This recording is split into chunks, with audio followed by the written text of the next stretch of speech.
नमस्कार दोस्तों, कलयुग के चमत्कार संतों की वाणी में आप सबका स्वागत है। हम आज की वीडियो में आज माँ चिंतपूर्णी के दर्शन करने जा रहे हैं, जो कि मैं पिछले दिनों में ही अपने परिवार के साथ गई थी। जीवन की चिंताओं को दूर करती है माँ चिंतपूर्णी और नवरात्रि के दिनों में बेहद शुभ माने जाते हैं इनके दर्शन। माँ चिंतपूर्णी का मंदिर हिमाचल प्रदेश के ऊना जिले में स्थित है। देवी को चिंताओं को दूर करने वाली माता के रूप में जाना जाता है। जिस तरह से हिमाचल में ज्वालामुखी का मंदिर भक्तों के बीच प्रसिद्ध है और माँ वैष्णो देवी का मंदिर प्रसिद्ध है, माँ नैना देवी का मंदिर प्रसिद्ध है, इसी तरह इस मंदिर में भी भक्त नवरात्रों में देवी माँ के दर्शन करने के लिए जाते हैं। मैं जब वहां पर गई तो मुझे वहां पर बहुत ही आनंद आया, जिसे मैंने सोचा कि मैं आपके साथ अवश्य शेयर करूं अपने चैनल पर, ताकि जो भगत नहीं जा सकते वे माँ चिंतपूर्णी के दर्शन कर सकते हैं मेरी वीडियो में और जयकारे लगा सकते हैं और आनंद ले सकते हैं। हम इस वीडियो में साथ साथ दर्शन तो करेंगे ही, लेकिन साथ साथ इस सिद्ध पीठ के जो कथा जुड़ी हुई है माता चिंतपूर्णी की, उनके भक्तों की, वो भी सुनते जाएंगे कि किस प्रकार ये सिद्ध पीठ अपने अस्तित्व में आया, भक्तों को इस बारे में पता चला। ये सब जानकारी हम अपने इस वीडियो में आपके लिए ही लेके आए हैं। हिमाचल प्रदेश को वैसे ही आप जानते हैं कि देवी भूमि के रूप में बेहद पवित्र माना जाता है। इस खूबसूरत जगह पर प्राचीन काल से ही देवता निवास करते आ रहे हैं। उन्हीं में से एक है हिमाचल प्रदेश के ऊना जिले में माँ चिंतपूर्णी देवी मंदिर और चिंतपूर्णी देवी तीर्थ स्थल। ये जगह इतनी पवित्र है कि इसे 51 यानी कि 51 शक्ति पीठों में गिना जाता है। श्री शिव पुराण की कथा के अनुसार जब भगवान शिव सती पार्वती के शव के साथ तीनों लोकों में जा रहे थे, तब भगवान विष्णु ने भगवान शंकर का मोह तोड़ने के लिए और उन्हें उस दुख से निकालने के लिए सती माँ के शरीर को अपने चक्कर से अलग अलग भागों में खंडित कर दिया था और जिन पवित्र स्थानों पर सती माँ के अंग गिरे वे स्थान शक्तिपीठ के नाम से जाने जाते हैं।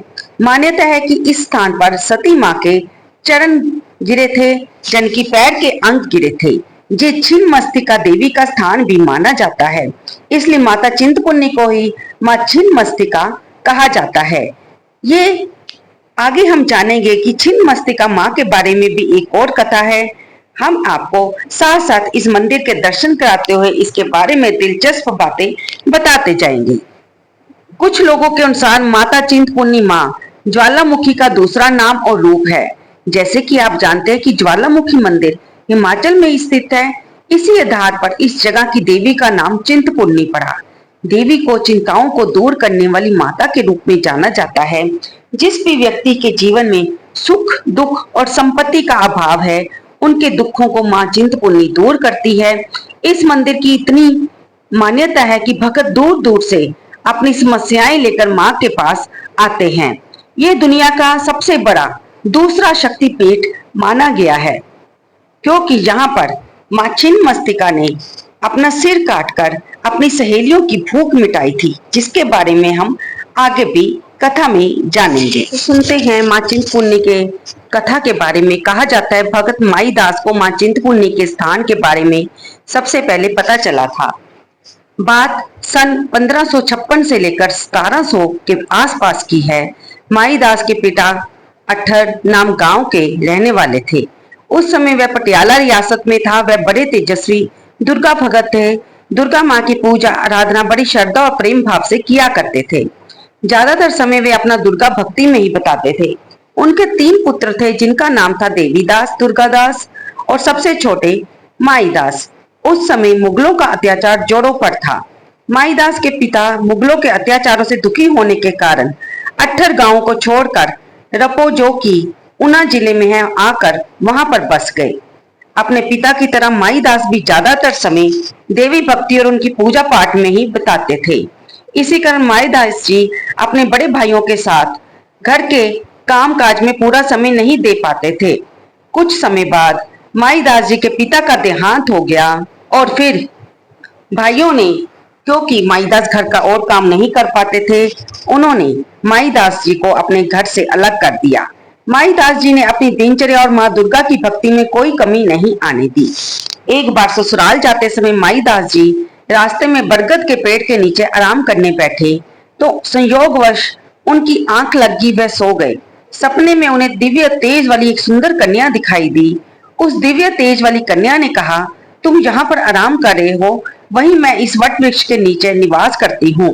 तुम इसी स्थान पर रहकर मेरी सेवा करो, इसमें तुम्हारा कल्याण होगा। नींद खुलने पर माई दास जी अपनी ससुराल की ओर चल दिए, लेकिन उनके दिलो दिमाग में उस कन्या के आदेश गूंज रहा था। ससुराल जाकर वापस आते समय माई दास जी के कदम फिर उस वृक्ष के पास उसी स्थान पर आकर रुक गए और उसी वृक्ष की छाया के नीचे वे आकर बैठे और मन ही मन प्रार्थना की। कहा, माते, यदि मैंने शुद्ध हृदय से आपकी उपासना की है तो प्रत्यक्ष दर्शन देकर मुझे आदेश दे, जिससे मेरी शंका का निवारण हो। बार बार स्तुति करने पर माई दास जी को सी वाहिनी दुर्गा माँ के चतुर्भुज रूप के दर्शन हुए। माता रानी ने माई दास जी से कहा कि मैं इस वृक्ष के नीचे चिरकाल से विराजमान हूँ। लोग मुझे भूल गए हैं, परंतु मैं इस पेड़ के नीचे पिंडी रूप में विराजमान हूँ। माँ ने माई दास को कहा कि तुम मेरे परम भगत हो, इसलिए यहाँ पर रहकर मेरी आराधना करो और सेवा करो। देवी ने कहा, मैं और ब्रह्म एक ही हैं, मुझ में और ब्रह्म में किंचित मात्र भी भेद नहीं है। बुद्धि के भ्रम से भेद प्रतीत हो रहा है। हम लोगों के सूक्ष्म भेद को जो जानता है वह बुद्धिमान मनुष्य है। ब्रह्म एक ही है, केवल संसार रचना के समय वह द्वैत रूप को प्राप्त होता है। फिर द्वैत की भावना होने लगती है। संसार में मेरे अलावा कोई पदार्थ ही नहीं है। इस सारे संसार में मैं ही व्यापक रूप से विराजमान हूँ। संपूर्ण देवताओं में भिन्न भिन्न नामों से मैं विख्यात हूँ। ये बिल्कुल निश्चित बात है। मैं शक्ति रूप धारण करके पराक्रम करती हूँ। गौड़ी, ब्रह्मी, रौद्री, वाराही, वाराही, वैष्णवी, शिवा, वारुणी, कोबेरी, नारसिंही और वासवी सभी मेरे रूप हैं। भिन्न भिन्न कार्यों के लिए उपस्थित होने पर उन देवियों के भीतर अपनी शक्ति स्थापित करती हूँ। यदि मैं शक्ति हट जाऊं तो संसार में एक भी प्राणी हिल डुल ना सके। मैं छिन्नमस्तिका नाम से प्रसिद्ध हूँ। भक्तों की चिंता दूर करने से आने वाले वक्त में मुझे चिंतपुर्णी के नाम से लोग पुकारेंगे। माई दास जी ने नतमस्तक होकर निवेदन किया, हे जगत जननी, मैं तो तुच्छ बुद्धि जीव हूँ, निर्बल हूँ। इस घने जंगल में मैं अकेला किस प्रकार रहूंगा। ना यहाँ पानी है, ना यहाँ खाना पीना है, ना ही कोई यहाँ पर स्थान बना हुआ है। जंगली जानवरों के भय से यहाँ तो दिन में ही डर लगता है, तो रात कैसे कटेगी। माता रानी ने कहा, यह स्थान मेरा शक्ति पीठ है। यहाँ पर शक्ति के रूप में मेरा मस्तक गिरा था। फिर रक्त बीज नामक राक्षस का वध करके मैंने अपनी योगिनी जया और विजया को यहीं पर अपना मस्तक काटकर अपना रक्त पिलाया था। तभी से मैं इस स्थान पर विराजमान हूँ। माँ ने कहा, मैं तुमको निर्भय दान देती हूँ, तुम यहीं रहकर मेरी सेवा करो। मेरे चमत्कारों से यहाँ बहुत भगत आएंगे। जिन भक्तों की मैं चिंता दूर करूंगी वही यहाँ पर मेरा मंदिर बनवाएंगे। जो चढ़ावा चढ़ेगा वह तुम्हारा गुजारा होगा। तुम्हारे बाद तुम्हारे वंशज ही मेरी सेवा पूजा करेंगे। माँ ने कहा, भगत, तुम चिंता ना करो, ये जंगली जानवर तुम्हें कुछ नहीं कहेंगे।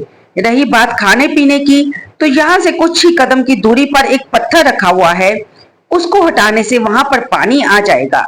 यदि तुमको सेवा पूजा में कोई और भी समस्या होगी तो मैं कन्या के रूप में आकर तुम्हें बता दूंगी। इतना कहकर माता रानी वहां से लोप हो गई और भगत माईदास की चिंता का निवारण हुआ। माईदास खुश होकर पहाड़ी से नीचे उतरा और उस स्थान से पत्थर हटाया जहां पर माता रानी ने उसको बताया था। पत्थर हटाने से वहां से भारी मात्रा में जल निकल आया, जिसे कि आज तालाब के रूप में जाना जाता है। माईदास की खुशी का ठिकाना न रहा। उन्होंने वहीं पर अपनी छोटी सी झोंपड़ी बना ली और पिंडी स्वरूप माँ को वहां से पेड़ के नीचे से निकालकर उनकी नियम पूर्वक पूजा करनी आरंभ कर दी। आज भी वह बड़ा पत्थर जिसे माईदास ने उखाड़ा था माँ चिंतपुर्णी मंदिर में रखा हुआ है और जहां से जल निकला था वहां पर सुंदर तालाब बनवा दिया गया है। इसी स्थान से जल लाकर माता रानी का अभिषेक किया जाता है। उसी दिन से मां चिंतपूर्णी के सेवा माई दास के वंशज ही करते आ रहे हैं।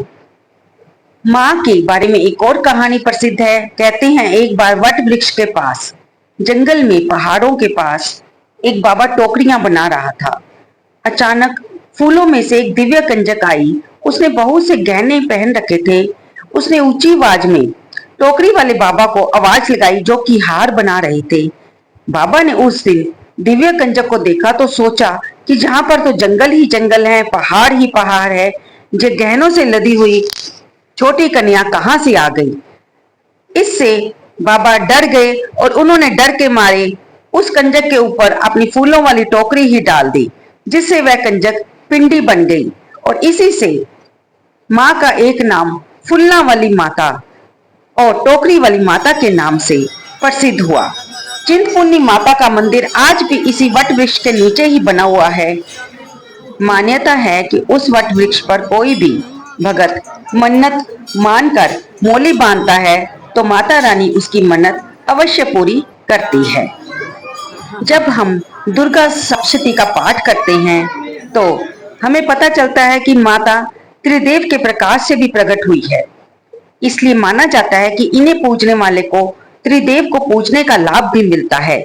मां के स्वरूप में ब्रह्मा, विष्णु और महेश तीनों देवताओं का वास है, इसलिए मां की पूजा हमेशा करनी चाहिए। मां शक्ति स्वरूपा भी हैं, क्योंकि जब देवताओं के ऊपर असुरों ने काफी अत्याचार किया तो उसके निवारण के लिए देवता भगवान विष्णु के पास गए। भगवान विष्णु ने उन्हें मां चिंतपूर्णी देवी की आराधना करने को कहा। मां चिंतपूर्णी देवी का उद्भव त्रिदेव ब्रह्मा, विष्णु और महेश के अंदर से निकले हुए एक दिव्य प्रकाश से हुआ। तब मां ने देवी रूप धारण कर फिर अपने विभिन्न रूपों में बंटकर असुरों का नाश किया, जिसे कि हम दुर्गा सप्तशती में पढ़ते ही हैं।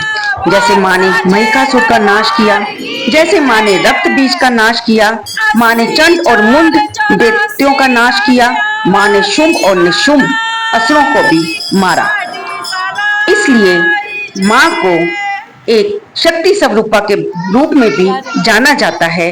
अगर ये शक्ति ना हो तो इस संसार का होना ही असंभव हो जाए।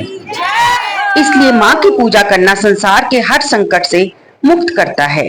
ये कथा तो आपने सुनी मां चिंतपूर्णी के अवतरण के बारे में, उनके पिंडी स्वरूप के बारे में, उनके दुर्गा सप्तशती में आने वाले शक्ति स्वरूपा अवतरण के बारे में। अब एक और कथा आती है कि मां को छिन्न मस्तिका कब से कहा जाने लगा, तो उसकी कथा भी हम आपको इस वीडियो में अवश्य सुनाएंगे। माता चिंतपूर्णी देवी सर्वोच्च देवी दुर्गा के अनेक स्वरूपों में से एक है। इस रूप में उन्हें मां छिन्न मस्तिका जानी, जिसका सिर अलग है, माना जाता है, कहा जाता है। हम मनुष्यों की अनंत इच्छाएं होती हैं। इच्छाएं हमें चिंता और परेशानी की ओर ले जाती हैं। दिव्य मां अपने भक्तों की सभी इच्छाएं पूरी करके उन्हें चिंताओं से मुक्त करती हैं, इसलिए उन्हें मां चिंतपूर्णी कहा जाता है। कोई भी मां अपने पुत्र को, अपनी पुत्री को, अपने बच्चों को दुख में नहीं देख सकती। फिर ये तो जगत जननी मां है। अगर हम इनके द्वारे पर अपनी कोई मुश्किल, अपने कोई दुख लेकर जाते हैं तो वे उन दुखों को दूर कर हमारी चिंताओं को दूर करके हमें खुशियां प्रदान करती हैं, हमें खाली हाथ नहीं जाने देती। मां हर किसी पर अपना आशीर्वाद बरसाती हैं। आइए अब हम चिंतपूर्णी मां के दूसरे स्वरूप, दूसरे नाम मां छिन्न मस्तिका की कथा भी सुनेंगे। जब कई क्रूर राक्षसों को हराने के बाद मां पार्वती अपनी सखियों जया और विजया, जिन्हें की डाकिनी और वारिनी भी कहा जाता है, के साथ मंदाकिनी नदी में स्नान करने गई। मां पार्वती बहुत खुश थी। उनके अंदर बहुत बड़ा सारा प्रेम उमड़ रहा था। उनका रंग गहरा हो गया और प्रेम की भावना उन पर हावी हो गई। लेकिन दूसरी ओर मां की सखियां जया और विजया भूखी थी। उन्हें बहुत कुछ खाने को माता ने दिया, लेकिन उनकी भूख खत्म ना हुई। पार्वती ने उनसे इंतजार करने का अनुरोध किया कि वे थोड़ी देर बाद उन्हें खाना खिलाएंगी और चलने लगी। लेकिन थोड़ी देर के बाद जया और विजया ने एक बार फिर मां पार्वती से अपील की कि वह तो ब्रह्मांड की मां है और वे उनके बच्चे हैं और हमें आप भोजन कराओ क्योंकि हमें बहुत भूख लगी है। तब माता पार्वती ने जवाब दिया कि उन्हें घर पहुंचने तक इंतजार करना चाहिए, लेकिन दोनों सहेलियों ने कहा कि उन्हें बहुत भूख लगी है, वे इंतजार नहीं कर सकती। इसलिए उन्होंने मांग की कि उनकी भूख तुरंत संतुष्ट की जाए। दयालु माँ पार्वती हंस पड़ी और उन्होंने तब अपने सिर ही काट दिया, जिससे तीनों दिशाओं में खून की धाराएं बहने लगी और दो धाराओं से तो जिया और विजिया, उन्होंने दो दिशाओं से खून पी लिया और माँ देवी ने ही तीसरी दिशा से खून पी लिया। क्योंकि माँ पार्वती ने अपना सिर यहाँ पर काटा, इसलिए इन्हें माँ छिन्न मस्तिका के रूप नाम से भी जाना जाता है। अपने भक्तों की इच्छाओं को पूरा करने के लिए माँ अपना खून भी बलिदान में दे देती हैं। ये इस कथा से हमें पता चलता है। हम इस समय खड़े हैं माता चिंतपूर्णी में, जहाँ पे आप सब मेरे साथ दर्शन कर रहे हैं उस पवित्र पेड़ का, जहाँ पर मूंगें बांधी जाती हैं, मनतें मानी जाती हैं, चुन्नियाँ चढ़ाई जाती हैं। मेरे पीछे आप दर्शन कर रहे हैं हवन कुंड का, जहाँ पे भक्तजन आकर हवन कराते हैं और ढोल नगाड़े बजते हुए माता की भेंटें गाई जाती हैं। ये देखिए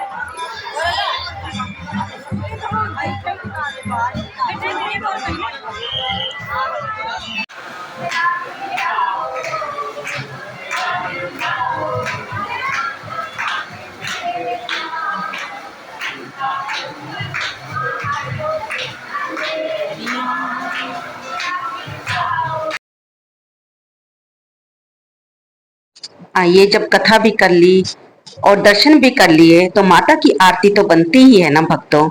जय चिंता पूर्णी माता, चिंता हरो माता, जीवन में सुख दे दो, कष्ट हरो माता।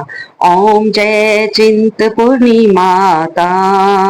ऊंचा पर्वत तेरा झंडे झूल रहे, मैया झंडे झूल रहे। करें आरती सारे, करें आरती सारे, मन में फूल रहे। ओम जय चिंतपूर्णी माता। सती के शुभ चरणों पर मंदिर है भारी, मैया मंदिर है भारी। छिन्न मस्तिका कहते, छिन्न मस्तिका कहते सारे संसारी।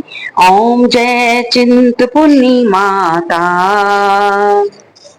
माई दास एक ब्राह्मण स्वप्न में दर्श दिए, मैया स्वप्न में दर्श दिए। पूजा पिंड ध्यान कर, पूजा पिंड ध्यान कर, आनंद भाव किए। ओम जय चिंतपूर्णी माता।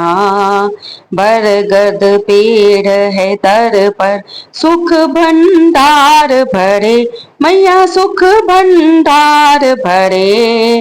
घंटे घन घन बाजे, घंटे घन घन बाजे, जय जयकार करे। ओम जय चिंतपूर्णी माता। कन्या गाती दर पर मधुर स्वरों में जब, मैया मधुर स्वरों में जब। जिनको सुन के चिंता, जिनको सुन के चिंता, मन की हटे माँ सब। ओम जय चिंतपूर्णी माता। पान सुपारी ध्वजा नारियल छत्र चुनी संग में, मैया छत्र चुनी संग में। चंदन इत्र गुलाब जल, चंदन इत्र गुलाब जल, भेंट चढ़े अंग में। ओम जय चिंतपूर्णी माता।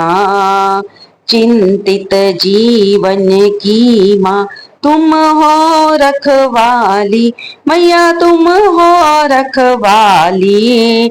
सेवक आरती करता, सेवक आरती करता, कर में लिए थाली। ओम जय चिंतपूर्णी माता, जय चिंतपूर्णी माता, चिंता हरो माता। जीवन में सुख दे दो, जीवन में सुख दे दो, कष्ट हरो माता। ओम जय चिंतपूर्णी माता। तो दोस्तों, ये थी माँ की कथा के साथ माँ की आरती, माँ के दर्शन जो आपने हमारे साथ किए। आपको ये वीडियो कैसी लगी, कृपया इसे लाइक करें, शेयर करें और कमेंट बॉक्स में जय माँ चिंतपूर्णी लिखना बिल्कुल ना भूलें। और जब भी वक्त मिले माँ चिंतपूर्णी के दर्शन करने अवश्य जाएं। अगर आप भी किसी दुख से, किसी परेशानी से उलझ रहे हैं तो माँ पर जाकर माँ के दरबार में अपनी हाजिरी लगाएं और इस वट वृक्ष पर मौली बांधकर माँ से अपनी कष्टों को दूर करने के लिए प्रार्थना करें। माँ चिंतापूर्णी सबकी मनोकामनाएं पूरी करती हैं, सबके दुखड़े हरती हैं। बोल चिंतापूर्णी माता की जय, माँ छन्नमस्तका की जय।